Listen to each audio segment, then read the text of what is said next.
ஹாய்ங்க. இன்னைக்கு என்ன நோட்டிஃபிகேஷன் பார்க்க போகிறோம் அப்படின்னா, ரிசர்வ் பேங்க் ஆஃப் இந்தியாவில் அசிஸ்டண்ட் போஸ்ட் வந்து ரெக்ரூட் பண்ணுறாங்க. 650 போஸ்ட்டு ஓவராலாக வந்து இது ஓவரால் இந்தியா வந்து இவங்க செலக்ட் பண்ணுறாங்க. இதுக்கான இந்த நோட்டிஃபிகேஷனை பற்றின ஃபர்தர் டீட்டெயில்ஸ் வந்து நம்ம இப்போ பார்க்கலாங்க. எலிஜிபிலிட்டி பொறுத்த வரைக்கும் பார்த்தீங்க அப்படின்னா, ஒரு டிகிரி முடிச்சிருந்தா போதுங்க இந்த போஸ்ட்டுக்கு எலிஜிபிள். எப்போ ஆன்லைனில் தான் அப்ளை பண்ணணும். எப்போ அப்ளிகேஷன் ஸ்டார்ட் ஆகுது அப்படின்னு பார்த்தீங்கன்னா, February 16லேருந்து ஸ்டார்ட் ஆயிடுச்சு. March 8 வரைக்கும் உங்களால் அப்ளை பண்ணிக்க முடியும். இதனுடைய செலெக்ஷன் ப்ராசஸ் பார்த்தீங்கன்னா, ஒரு ப்ரிலிமினரி எக்ஸாம், ஒரு main exam, plus followed document verification, language proficiency test இதெல்லாம் வந்து இருக்குங்க. இன்டர்வியூ கிடையாது அசிஸ்டன்ட் போஸ்ட்டுங்கிறதுனால. ப்ரிலிமினரி எக்ஸாமுக்கான டேட் வந்து டென்டேட்டிவாக கொடுத்துருக்காங்க, April 11.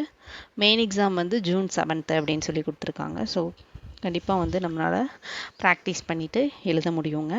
Interested and eligible candidates ஆர்பியில் ப்ளேஸ் ஆகணும்னு வெயிட் பண்ணிகிட்ருக்கவங்களா ப்ளீஸ் அப்ளை பண்ணிக்கோங்க. ஒரு டிகிரி முடிச்சிருந்தா போதுங்க இந்த போஸ்ட்டுக்கு. டீட்டெயில்டு நோட்டிஃபிகேஷன் வேக்கன்சி டீட்டெயில்ஸ் வந்து டீட்டெயில்டாக கொடுத்துருக்காங்க. அதை பார்த்துக்கோங்க, செக் பண்ணிக்கோங்க. நம்ம தமிழ்நாடு பொறுத்த வரைக்கும் பார்த்தீங்கன்னா, இது ஓவரால் இந்தியா எங்கே வேணாலும் நீங்கள் எந்த சர்க்கிளுக்கு வேணாலும் நீங்கள் அப்ளை பண்ணிக்கலாம். தமிழ்நாடுங்கிறதுனால சென்னைக்கு அப்ளை பண்ணணும்னு நினச்சிங்க அப்படின்னா 53 வேக்கன்சிஸ் வந்து இருக்குங்க. நீங்கள் தமிழ்நாடாக இருந்தாலும் வேறு ஸ்டேட்டுக்கும் நீங்கள் அப்ளை பண்ணலாம். பட் அந்த லாங்குவேஜ் ப்ரொஃபிஷியன்சி டெஸ்ட் வந்து வைப்பாங்க. அந்த டெஸ்ட்டில் வந்து நீங்கள் கிளியர் பண்ணுற மாதிரி இருக்கும். தமிழ்நாடாக இருந்துட்டு வேறு ஸ்டேட்டுக்கு நீங்கள் அப்ளை பண்ணுறீங்கன்னா அந்த ஸ்டேட்டோட லோக்கல் லாங்குவேஜ் வந்து உங்களுக்கு தெரிஞ்சிருக்கணும். ரீட், ரைட் அண்டு அந்த லாங்குவேஜ் அண்டர்ஸ்டாண்ட் பண்ணிக்க கேப்பபிலிட்டி இருக்கான்னு சொல்லி ஒரு டெஸ்ட் வச்சு உங்களுக்கு செக் பண்ணுவாங்க. அதுக்கப்புறம் தான் ப்ளேஸ்மெண்ட் இருக்குங்க. அதை மைண்டில் வச்சுட்டு அப்ளை பண்ணுங்கள். எலிஜிபிள் க்ரைட்டீரியா பார்த்தீங்கன்னா சிட்டிசன்ஸ் ஆஃப் இந்தியாவாக இருக்கணும். பட் நேஷ்னலிட்டி எலிஜிபிலிட்டி கொடுத்துருக்காங்க, செக் பண்ணி பார்த்துக்கோங்க. ஏஜ் பொறுத்த வரைக்கும் பார்த்தீங்கன்னா 20 இயர்ஸ்லேருந்து 28 இயர்ஸ்க்குள்ளே இருக்கணும். டேட் மென்ஷன் பண்ணியிருக்காங்க. இந்த டேட்டில் அந்த அவங்க மென்ஷன் பண்ணியிருக்க 1998லேருந்து 2006 வரைக்கும் அந்த டேட்குள்ளே உங்களோட டேட் ஆஃப் பர்த் இருக்கிற மாதிரி இருந்ததுன்னா நீங்கள் எலிஜிபிள். அது போக வந்து ஏஜ் ரிலாக்ஸேஷனும் கொடுக்குறாங்க. SC STக்கு 5 இயர்ஸ் கொடுக்குறாங்க, OBCக்கு 3 இயர்ஸ். அது மாதிரி ஒவ்வொன்றுக்கும் ஏஜ் ரிலாக்ஸேஷன் கொடுத்துருக்காங்க. ப்ளீஸ் செக் பண்ணிக்கோங்க. செக் பண்ணி பார்த்துட்டு நீங்கள் அப்ளை பண்ணிக்கோங்க. எஜுகேஷன் குவாலிஃபிகேஷன் பார்த்தீங்கன்னா நான் ஆல்ரெடி மென்ஷன் பண்ணியிருக்கேன். ஒரு பேச்சுலர் டிகிரி முடிச்சிருந்தா போகும். மினிமம் 50% மார்க் நீங்கள் அதில் வாங்கியிருந்தீங்கன்னா போதும். இந்த போஸ்ட்டுக்கு நீங்கள் எலிஜிபிள். நெக்ஸ்ட்டு பார்த்தீங்க அப்படின்னா செலெக்ஷன் வந்து preliminary exam, main exam, language proficiency test இருக்கும். ப்ரிலிமினரி எக்ஸாமுக்கு வந்து என்ன சிலபஸ் அப்படிங்கிறத கொடுத்துருக்காங்க, மென்ஷன் பண்ணியிருக்காங்க டைம் டியூரேஷனோட.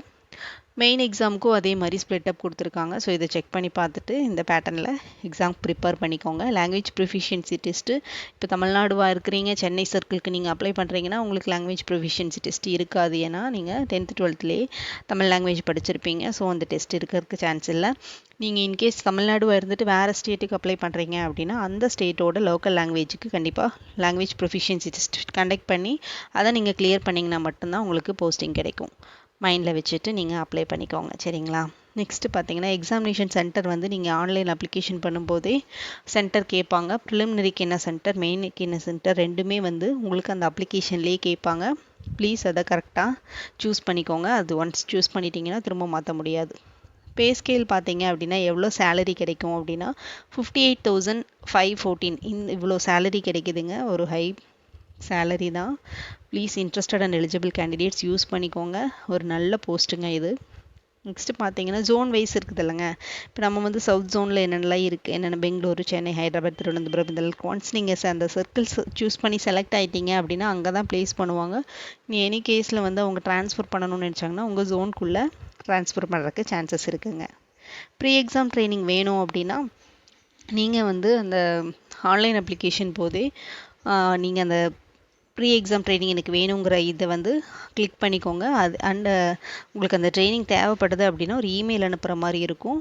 அந்த இமெயிலோட ஃபார்மெட்டும் இந்த நோட்டிஃபிகேஷன்லேயே கொடுத்துருக்காங்க. அந்த ஃபார்மெட்டில் ஒரு மெயில் அனுப்பிச்சிங்கன்னா உங்களுக்கு இந்த ப்ரீ எக்ஸாமினேஷன் ட்ரைனிங்க்கான அந்த இது வந்து கிடைக்குங்க.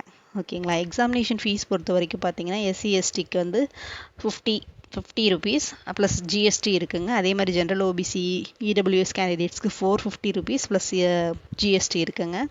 RBI ஸ்டாஃபாக இருந்தீங்கன்னா அவங்களுக்கு வந்து எந்த சார்ஜஸுமே இல்லைங்க.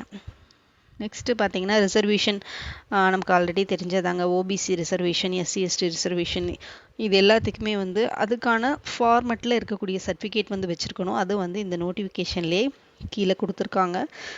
ப்ளீஸ் செக் பண்ணி பார்த்துக்கோங்க. இதே வந்து பர்சன் வித் டிசபிலிட்டியாக இருந்தீங்க அப்படின்னா அவங்களுக்கான சர்டிஃபிகேட்டும் நீங்கள் ரெடியாக வச்சுக்கிற மாதிரி இருக்குங்க.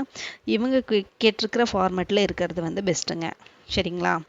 அடுத்து பார்த்தீங்க அப்படின்னா அப்ளிகேஷன் ப்ராசஸ். அப்ளிகேஷன் ப்ரொசீஜர் ஒன்றும் இல்லைங்க. ஆன்லைன் அப்ளிகேஷன் rb.org.in அந்த வெப்சைட்குள்ளே போனீங்க அப்படின்னா உங்களுக்கு வந்து ஆர்பி அசிஸ்டண்ட்டுக்கு அப்ளை பண்ணுறதுக்கான லிங்க் கிடைக்கும். அதில் வந்து நீங்கள் அப்ளை பண்ணுற மாதிரி இருக்கும். ஆல்ரெடி நீங்கள் பேங்க் எக்ஸாம்க்குலாம் அப்ளை பண்ணியிருந்தீங்கன்னா அந்த ப்ரொசீஜர் உங்களுக்கு தெரிஞ்சிருக்கும். உங்களோட ஃபோட்டோ அண்ட் சிக்னேச்சர் வந்து அந்த கொடுத்துருக்க ஃபார்மெட்டில் நீங்கள் வச்சுருக்கணும். Plus hand written declaration plus தம்பு இது எல்லாமே ரெடியாக வச்சுக்கிட்டீங்க அப்படின்னா ஈஸியாக அப்ளை பண்ணிடலாங்க. Mail ID and phone number இது எல்லாமே வச்சுருந்தீங்கன்னா போதும், ஈஸியாக அப்ளை பண்ணிக்கலாங்க. இன்ட்ரெஸ்டட் அண்ட் எலிஜிபிள் கேண்டிடேட்ஸ் வந்து இதை யூஸ் பண்ணிக்கோங்க. நெக்ஸ்ட் பார்த்தீங்க அப்படின்னா அந்த ஃபார்மேட்டுங்க. ஃபார்மேட் பார்த்தீங்க ஒவ்வொன்றுக்கும் தனித்தனியாக கொடுத்துருந்த ஃபோட்டோ அண்ட் சிக்னேச்சர் எல்லாமே டீட்டெயில்டாக இந்த நோட்டிஃபிகேஷனில் வந்து இருக்குங்க. என்ன ஃபார்மேட்டில் வந்து இருக்கணும் அப்படிங்கிற அந்த சர்டிஃபிகேட் என்ன ஃபார்மேட்டில் இருக்கணும் அப்படிங்கிறது வந்து மென்ஷன் பண்ணியிருக்கிறாங்க. அதை பார்த்துக்கோங்க.